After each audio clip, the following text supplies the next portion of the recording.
कथित तौर पे अभद्र टिप्पणी, क्या कहेंगे? ये तो देखिए, इसमें बहुत सारी चीज़ें सामने आ जाती हैं। जो विरोधी पार्टियां हैं, जिनका उद्देश्य ये है कि देश को कैसे तोड़ा जाए, कैसे देश के लोगों को दिग्भ्रमित किया जाए। अब आप सोचिए कि उनका एक नेता जो है वो गाली दे रहा है, तो ये इनकी सोच को दिखाता है कि उनकी सोच किस हद तक गिर गई है। उनका ये जो वो लोग जो यात्रा निकाले, उसका उद्देश्य क्या है कि कैसे गद्दी मिले, शासन कैसे उनके हाथ में आए। तो अब उनका तरीका क्या है वो देख लीजिए कि गाली गलौज से जनता को दिग्भ्रमित करके गलत डायरेक्शन में ले जाकर वो सत्ता हासिल करना चाह रहे हैं।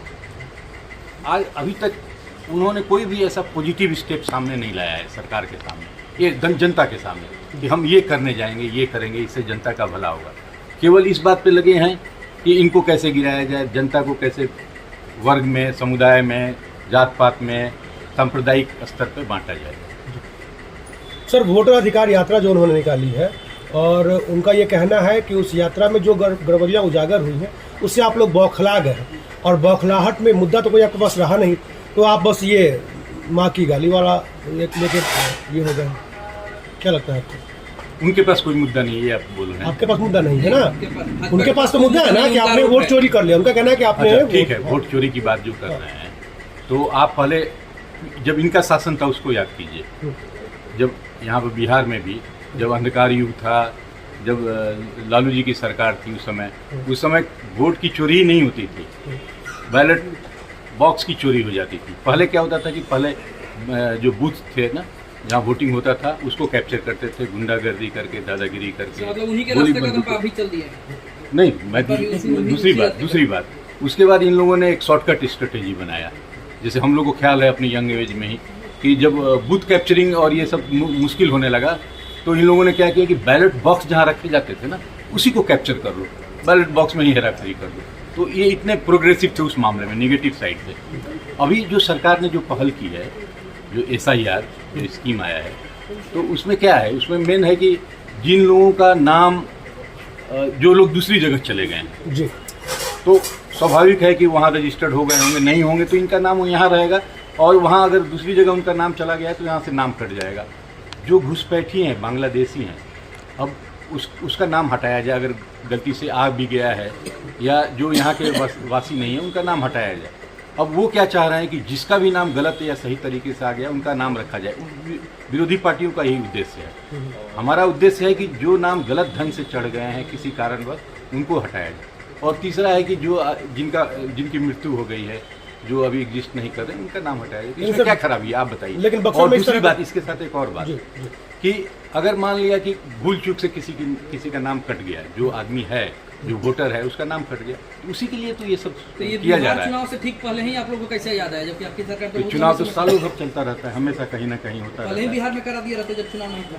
नहीं, तो अभी तो लोकसभा का इलेक्शन हुआ था ना, उसके बाद ये गवर्नमेंट के ध्यान में आया, तो उस समय देखिए हर चीज़ के लिए आप अब जब भी शुरू किया जाएगा आप बोलेंगे कभी कहीं कुछ और चल रहा है, कहीं कुछ और इलेक्शन है, आप उसको ध्यान में रख के कर रहे हैं। अच्छा सर, बक्सर के संदर्भ में हम लोग बात करें तो बक्सर के जो स्थानीय विधायक हैं, उन्होंने प्रमाण के साथ प्रेस वार्ता की और बताया कि यहाँ ऐसे लोग हैं जिनका पक्के का मकान है, उनको BLO ने या आपके चुनाव आयोग के जो भी कर्मी हैं उन्होंने भूमिहीन दिखा दिया।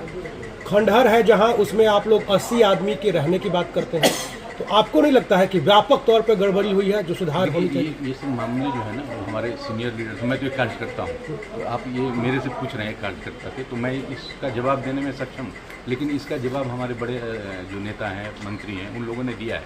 अभी जो एक परंपरा है जो आश्रम में, तो वहाँ पर जो आश्रम के पीठाधीश होते हैं, जो आश्रम के वहाँ के जो अध्यक्ष होते हैं, जो हेड होते हैं, उनका नाम फादर के नाम पे दिया जाता है, क्योंकि बच्चे जो होते हैं ना, वो क्या हो जाता है कि वो वहाँ पे पूरी तरह समर्पित होकर रहते हैं आश्रम में, तो उनके फादर के नाम पे जो हेड होते हैं ना, उनका नाम दिया जाता है। ऐसा नहीं है कि एक आदमी का 80 बच्चे हैं। तो इन चीज़ों को तोड़ मरोड़ कर पेश किया जा रहा है। इनके पास कोई मुद्दा नहीं है विपक्ष के पास। अगर सपोज आपको लग रहा है कि गलत है, तो उसको सामने लाइए ना। इसी के लिए तो इलेक्शन कमीशन है। इलेक्शन कमीशन का उद्देश्य क्या है? राहुल जी बोले कि जो भी गड़बड़ियाँ हैं उसको ठीक किया जाए। हाइड्रोजन बम गिरेगा और मोदी जी मुंह नहीं दिखाएंगे।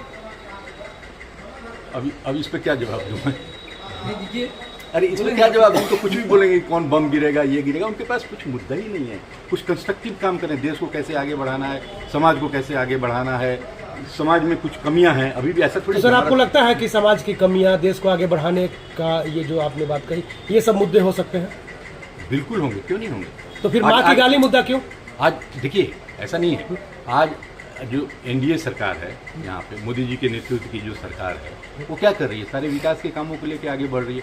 उसी को हम लोग अपना मेन एजेंडा बनाए। हम भी गांव-गांव, शहर गांव-गांव, घर-घर घूम रहे हैं, तो क्या बता रहे हैं कि सरकार की क्या क्या योजनाएं हैं, उसका लाभ कैसे उठाना है, कैसे आप गवर्नमेंट की स्कीम से जुड़िए। और यही हमारा उद्देश्य भी है, और इसी उद्देश्य पे सरकार जो है, हमारी जो पार्टियाँ हैं, एनडीए की जो पार्टियाँ, वो लड़ रही हैं। अभी देखिए एनडीए के नेतृत्व में कौन कौन सी बहुत सारी स्कीम अभी सरकार ने दिया ना, मिलती है स्कीम लोगों को। अभी सरकार ने, जैसे कि अभी तो कुछ दिन पहले जो ये किया था ना, यूनिट जो 125 फ्री यूनिट दिया ना, तो इससे किसको फायदा होगा? इससे तो सब गरीबों को फायदा होगा ना, जिनके पास। लेकिन सर पता नहीं क्यों, पता नहीं कौन सा ये दुर्भाग्य है कि जब से उन्होंने घोषणा की तब से बिजली की कटौती बहुत ज्यादा हो रही है। इसको क्या कहें?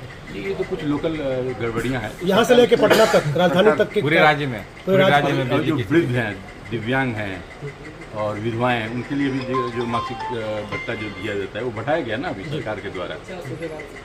400 रुपये से 1100 रुपये किया गया। अभी महिलाओं को, हर परिवार से एक महिला को अभी वो